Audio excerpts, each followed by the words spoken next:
hari Sabat itu sebagai hari untuk beribadah bagi mereka. Jadi kalau hari Minggu orang Nasrani, kalau hari Jumat orang Islam, kalau hari Sabtu adalah orang Yahudi. Jadi Minggu kan berdekatan itu ya, makanya itu disebut dengan dinus sama, agama yang turun dari langit, Islam, Yahudi, Nasrani. Jadi kalau dari sisi hari liburnya saja, bukan hari libur, hari ibadahnya saja itu mirip kan? Minggu, Sabtu, Jumat. Nah, cuma mereka tidak beribadah secara kontinu tiap hari. Cuma khusus dalam seminggu satu kali. Jumat itu bukan berarti umat Islam hanya sholat hari Jumat. Jumat itu khusus untuk sholat, yaitu hari Jumat. Tapi setiap hari ada ibadahnya. Cuma diwajibkan bagi yang laki-laki yang sudah mukallaf dengan syarat-syarat wajib Jumat, diwajibkan bagi mereka untuk sholat berjamaah. Apa sholat 5 waktu yang wajib berjamaah? Sholat Jumat, ya kan? Tapi sholat zuhur, sholat asar, sholat maghrib, sholat isya, sholat subuh tidak wajib berjamaah. Tidak wajib berjamaah. Hukum berjamaah sunnah muakkad berdasarkan pendapat yang kuat. Sunnah muakkad. Kenapa muakkad? Muakkad sangat dikuatkan karena Nabi sering sekali melakukannya dan jarang sekali ditinggalkan kalau tidak ada alasan. Kalau tidak ada alasan, tidak ditinggalkan Nabi sholat berjamaah. Makanya berjamaah ini hukumnya sangat kuat. Apanya yang kuat? Sunnahnya. Ada sunnah saja. Sunnah saja Nabi sering bikin, tapi kadang tidak dilakukan. Dikerjakan, dicintai, dilakukan oleh Nabi, tapi tidak sesering sunnah muakkad. Kalau wajib ya berarti tidak boleh tidak kan? Harus. Kalau tinggal memang udah catat dosa. Jadi sholat Jumat adalah salah satunya sholat dalam 5 waktu khusus di hari Jumat, menggantikan sholat zuhur yang wajib dikerjakan secara berjamaah. Jadi kalau ada orang sholat Jumatnya itu sendirian, itu tidak sah sholat Jumatnya. Tidak sah sholat Jumatnya. Ya. Jadi kalau dalam mazhab, kalau tidak salah dalam Hanafi itu dibolehkan sholat berjamaah itu, sholat Jumat itu minimal 8 orang. Tapi kalau dalam mazhab Syafi'i minimal 40 orang. Kalau tidak cukup syarat 40 orang tetap wajib, tapi i'adah lagi zuhur. Kenapa? Karena tidak cukup syarat mengerjakan sholat Jumat.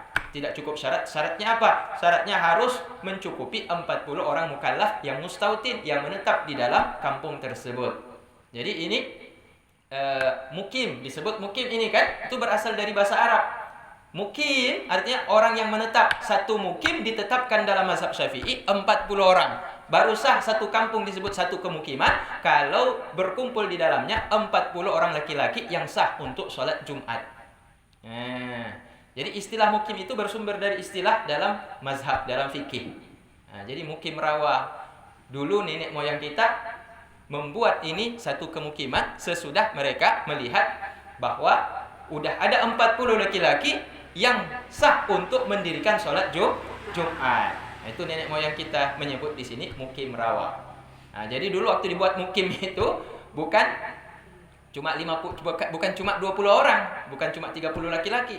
Harus ada 40 laki yang sah mendirikan sholat Jumat. Jadi wanitanya bagaimana? Wanita tidak wajib. Cuma kalau wanita mengerjakan sholat Jumat bagaimana? Sah. Boleh enggak? Apakah boleh dia sholat Jumat wanita? Boleh, sah. Apakah kalau selesai sholat Jumat dia harus ulang kembali? Tidak mesti. Jumatnya udah sah, kecuali kalau tidak memenuhi syarat laki-laki. Karena tergantung sahnya Jumat kepada laki-laki, bukan kepada wanita. Kalau tidak ada laki-laki di kampung itu, misalkan laki-lakinya 10 orang yang mukallaf, yang dewasa. Kira-kira perempuan lebih banyak, misalnya ada 50 orang. Perempuan wajib nggak mendirikan Jumat? Tidak wajib. Wajib hanya bagi laki-laki. Perempuan tidak wajib mengerjakan Jumat. Jadi ibu-ibu di mushola kalau hari Jumat kerjakan sholat apa? Sholat zuhur ya. Kalau kami di Manado, ibu-ibu pergi juga sholat ke masjid. Khusus di ruangan imam, khusus di ruangan perempuan. Sholat Jumat juga. Di Arab juga Ustaz ya? Di Arab begitu juga kan, di Masjidil Haram, Masjid Nabawi kan kalau hari Jumat perempuan juga ada tempat khusus untuk sholat Jumat sehingga tidak bercampur. Ini nggak payah lagi sholat zuhur ya? Nggak payah lagi sholat zuhur. Ya, kecuali imam mengatakan Jumat tidak sah karena tidak cukup laki-laki 40 orang misalkan, berdasar mazhab Syafi'i. Nah, berarti sesudah sholat Jumat berdiri lagi mengerjakan sholat zuhur. I'adah zuhur itu bagaimana niatnya? Zuhur biasa seperti kita sholat zuhur biasa. Dulu saya pikir usolli fardhu zuhri arba'a raka'atin mustaqbilal qiblati i'adatan lillahi ta'ala. Pakai i'adah, bukan i'adah pakai i'adah. Enggak perlu disebut i'adah, memang sudah ulang. Karena kenapa? Jumatnya tidak sah. Nah, cuma tetap wajib dikerjakan bagi yang mana? Laki-laki gitu. Bagi perempuan tidak wajib. Jadi kalau perempuan kerjakan juga bagaimana? Kalau tidak cukup syarat tetap harus diulang zuhur. Artinya Jumatnya tetap wajib, tetapi mengulang zuhurnya ini tetap juga diwajibkan kepada mereka. Bagi siapa? Laki-laki. Perempuan tidak wajib gitu. Kecuali Jumatnya sah. Kalau Jumatnya sah, maka perempuan yang ikut dalam sholat Jumat tidaklah wajib melaksanakan sholat melaksanakan sholat zuhur. Tidak wajib melaksanakan sholat zuhur. Ustaz, misalnya kan orang laki-laki pergi Jumat, terus terlambat, nggak sempat dengar khutbah. Berarti khutbah itu kan bilang 2 rakaat, Ustaz. Jadi apa itu harus sholat ini lagi? Sah juga tuh? sah. Karena khutbah? tidak sempat mendengar khutbah. Gitu, tidak sempat mendengar khutbah. Begitu dia sampai Allahu Akbar udah iqamah Nah, dia udah iqamah. Sah salat Jumatnya. Nah, cuma fadilah keutamaan mendengarkan khutbah dia tidak beroleh. Tidak wajib iadah, tidak wajib i'adah. Kenapa ya? Karena Jumatnya itu baru sah atau tidak sah tergantung kepada 2 khutbah dan juga kepada sholat 2 rakaat. Kemudian didirikan oleh 40 orang. Yang menentukan sah tidak sah khutbahnya dengan sholat dan syarat sholatnya tadi tersebut. Kalau khutbahnya memenuhi rukun, sah sholatnya. Misalkan ini kan tergantung kepada khatib.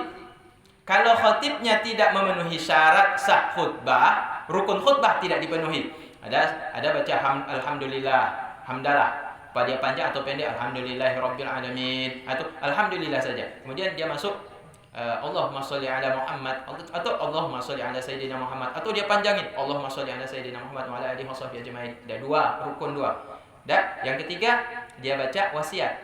Ittaqullaha haqqa tuqatih, ya kan? Atau ittaqullah ya ayyuhalladzina amanu ittaqullaha. Pokoknya ada perintah untuk takwa kepada Allah Ta'ala, wasiat. Ya. Yang keempat, doa. Yang keempat, ayat Al-Quran. Qala Allah Ta'ala fil Qur'anil Karim, qul huwallahu ahad Allah, atau inna a'tainakal kautsar. Nah, masuk pada rukun yang terakhir, rukun yang kedua, ditambah lagi dengan doa untuk seluruh umat muslim. Kalau rukun ini ada, khutbahnya sah, kemudian waktu mengerjakan sholat Jumat memenuhi syarat sah Jumat, maka sah sholatnya. Gitu. Salah, tergantung kepada khutbah dan juga tergantung kepada rukun yaitu Jumat. Ada 40 orang. Ya, jadi begini. Kalau seandainya yang terlambat ini masuk di dalam 40. Nah, dia terlambat datang sehingga 40-nya kurang 1, jadinya 39. Sah tidak? Cuma tidak sah. Berarti wajib ulang kembali diiadah lagi dengan zuhur. Karena kenapa? Yang terlambat tadi itu yang 40. Dari dalam 40 tadi itu 1 yang terlambat. Maka Jumatnya tidak sah karena gara-gara 1 Nah, Ustaz, ingatnya khatib tuh ada dilihatnya berapa kapasitas yang hadir tuh? Maka kita secara normal kalau dilihat masjid itu misalkan 1 saf itu 20 orang, berarti masjid itu misalkan 4 saf, berarti ada 2, 4, 6 lah 80. Dalam 80 kalau diperhatikan, ini bapak-bapak, ini bapak-bapak anak muda, ini kayaknya fase-fase 40. Jadi ya, tidak sah. Tidak sah. Kalau tidak sah tetap wajib kerjakan Jumat. Ya, tetap wajib kerjakan Jumat, cuma tidaklah karena tidak memenuhi syarat sahnya secara hukum, maka wajib dia mengulang kembali Jumat dengan zuhur. Ya, ada zuhur namanya, diulang dengan zuhur, bukan kembali Jumat lagi, diulang Jumat khutbah lagi, enggak. Nah, jadi itu Ibu ya. Kalau yang masbuk ini masuk di dalam 40, maka tidaklah sah Jumatnya, harus diulang kembali. Maka sebenarnya di dalam masjid yang ada di satu kemukiman, masjid yang ada dalam satu pemukiman itu imum ci bertanggung jawab untuk memastikan 40 warganya itu yang wajib untuk mengerjakan sholat Jumat. Di kampung tengah berapa orang yang fasih kira-kira? Yang laki-laki 17 tahun ke atas yang fasih. Di Ulelung ya, berapa orang yang fasih? Ya kan? Berapa orang? Misalkan kampung tengah 5 orang. Ulelung ada 10. Padang Hilir ada 20. Ada 35. Kampung Gadang ada 5, ada cukup. Mereka ini wajib datang mereka. Wajib mereka datang. Kalau nggak datang kurang 40. Kalau lebih gimana? Kalau lebih maka yang sah, yang punya kapasitas untuk mendirikan Jumat bisa menambal kekurangan daripada yang 40. Ban seret boleh. Tapi masalahnya kalau yang datang tidak memenuhi syarat, gitu. Itu masalahnya, jadi masalah. Akhirnya Jumatnya batal. Meskipun sah Jumatnya, wajib tetap diulang. Ada pertanyaan, kenapa kalau sudah jelas-jelas dia tidak sah, kenapa tetap dikerjakan? Jumat itu tetap wajib. Karena kalau tidak dikerjakan, maka akan kewajiban Jumat ini akan tidak terlaksana sampai kapan-kapan, tidak akan terlaksana. Maka tetap harus didirikan Jumat di satu kemukiman. Gitu. Yang dihitung fasih itu yang mana? Fasih itu artinya falsafah. Dia tajwidnya bagus. Baca bismillah al-Fatihahnya bagus gitu. Enggak, maksudnya yang 40 tadi. Iya. Harus semua fasih itu. Fasih. Ya, misalnya ada yang enggak pandai mengaji? Berarti nggak masuk dalam 40. Nggak masuk dalam 40. Ya. Jadi dia harus Fatihahnya diketahui oleh imum ci bahwa Fatihahnya itu pas gitu. Kalau dites sama Munci, kalau enggak?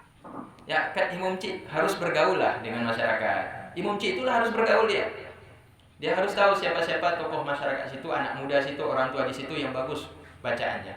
Maka dia imum ci itu kalau misalkan imum ci kamu Karawang, dia harus main-main ke Padang Hilir. Karena mana ada Pak Ustaz yang bergaul. Munci tetap munci di rumah aja, dia kemana ke situ aja. Tidak terikat kepada imum ci di sini ya, di mana aja. Iya. Karena kasus ini tidak berlaku di satu kampung kita aja atau di kampung lain, tapi di mana-mana aja. Ini menjadi syarat bagi imum ci, dia harus tahu masyarakatnya. Karena dia termasuk yang bertanggung jawab di dalam bertanggung jawab di dalam kesahihan dalam melaksanakan ibadah Jumat. Itu salah satu tanggung jawab imum ci. Imum masjid, imum ci, mereka harus sama-sama kerja Kalau sama. umpamanya dia enggak usul siapa pandai, enggak pandai itu siapa berdosa Pak Ustaz? Munci apa yang Maksudnya tidak wajib dia mengusulkan 40, dia umumkan misalkan, tidak wajib dia umumkan, sekedar ditahu saja. Kayaknya tahu aja. Ustaz, Kalau dia kalau enggak fasih ingin itu tahu, ya payah Ustaz. Ya maka ambil yang maksimal di antara yang kurang tadi Ambilnya tersebut. ke fasih, Ustaz. Ambil yang maksimal di antara yang kurang tadi tersebut. Jadi kita tidak wajib memastikan fasih berdasarkan ahli qiraat gitu. Tidak mesti. Enggak baca Fatihah itu banyak yang enggak fasih. Maksudnya begini Ibu, ambil yang paling mantap di antara yang kurang. Gitu. Ya, makanya harus ada bimbingan tentang tahsin Al-Quran, membaca Al-Quran secara baik, apalagi yang menjadi kewajiban dalam salat, yaitu membaca surat Al-Fatihah. Dah.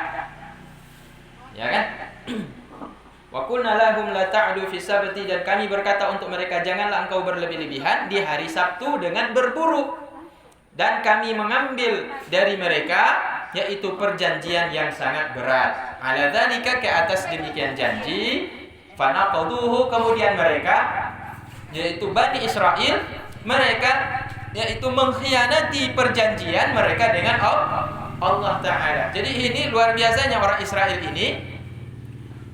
Jangankan dengan PBB, dengan Allah Ta'ala mereka janji, mereka juga mengingkari janji. Jadi udah karakter mereka ini, mereka tidak bisa tepat janji Yahudi. Jadi kalau dengan janji dibuat perjanjian damai dengan Israel, tidak akan pernah mereka tepati janji. Pasti mereka akan ingkari janji. Satu-satunya untuk bisa mengalahkan yaitu Israel, Zionis yang sekarang menduduki tanah Palestina, yaitu usir mereka dari kampung Palestina. Kalau tidak, dibuat perjanjian oleh PBB, dibuat perjanjian oleh negara-negara Arab atau negara-negara Eropa, tetap mereka akan ingkar janji. Dah karakter mereka. Dah. Fabima naqdihim mitsaqahum wa kufrihim bi ayatillah, maka dengan sebab yaitu keingkaran mereka terhadap mitsaqahum, janji-janji mereka. Dah 155 An-Nisa 155 155. Maka dengan sebab ingkarnya mereka terhadap mitsaqahum, janji-janji mereka kepada Allah Ta'ala, wa kufrihim, dan kekufuran-kekufuran, keingkaran-keingkaran mereka terhadap ayatillah, semua ayat-ayat Allah Ta'ala. Dan dengan sebab qatlihimul anbiya, mereka juga membunuh para nabi-nabi bighairi haqqin, dengan jalan yang tidak dibenarkan oleh Allah Ta'ala. Wa qaulihim, dan dengan sebab mereka, ucapan mereka lin Nabi sallallahu alaihi wasallam, bagi baginda Nabi Muhammad sallallahu alaihi wasallam. Mereka katakan qulubuna ghulfun. Qulubuna ghulfun. Hati kami tidak ingin mendengar ucapanmu Muhammad. Nah, jadi orang Yahudi yang ada di kota Mekah dan Madinah, salah satu menyebabkan mereka itu termasuk orang yang ingkar karena mereka berani mengatakan, di samping membunuh nabi-nabi sebelumnya, mereka juga berani mengatakan ketika mendengar ucapan Nabi Muhammad menyampaikan ayat Al-Quran, mereka katakan qulubuna ghulfun, hati kami ini sama sekali tidak ingin mendengar ucapanmu Muhammad. Jadi mendengar Al-Quran mereka nggak suka, benci mereka kalau mendengar ayat Al-Quran. Dah. Bal taba Allahu 'alaiha bi kufrihim. Dah. Bahkan Allah Ta'ala sudah menutupi terhadap hati mereka tersebut. Di atas hati mereka Allah tutupi dengan stempel kekufuran, bikufrihim, dengan sebab keingkaran mereka yang tidak ingin mendengarkan kalam Allah Ta'ala melalui Nabi Muhammad, dan karena mereka yaitu melakukan keingkaran-keingkaran sebelumnya. Keingkaran sebelumnya apa? Membunuh para nabi. Kemudian mereka juga kufur kepada ayat-ayat Allah Ta'ala. Kemudian mereka juga mengingkari janji dengan Allah Ta'ala, tidak percaya dengan ayat-ayat, mengingkari perjanjian mereka dengan Allah melalui Nabi Musa. Mereka membunuh para nabi, mereka kafir kepada ayat-ayat Allah Ta'ala. Kemudian mereka jumpa dengan Nabi akhir zaman, mereka katakan kami tidak suka mendengar ucapan Muhammad. Jadi kan kelewatan batas mereka, sehingga Allah katakan bal taba Allahu 'alaiha bi kufrihim. Allah mencap terhadap hati mereka itu dengan sebab kekufuran, keingkaran mereka. Fala yu'minuna illa qalilan, maka tidaklah beriman mereka orang Yahudi, orang Israel, terkecuali sedikit yang mau masuk Islam. Di antara mereka siapa? Abdullah bin Salam wa ashabihi.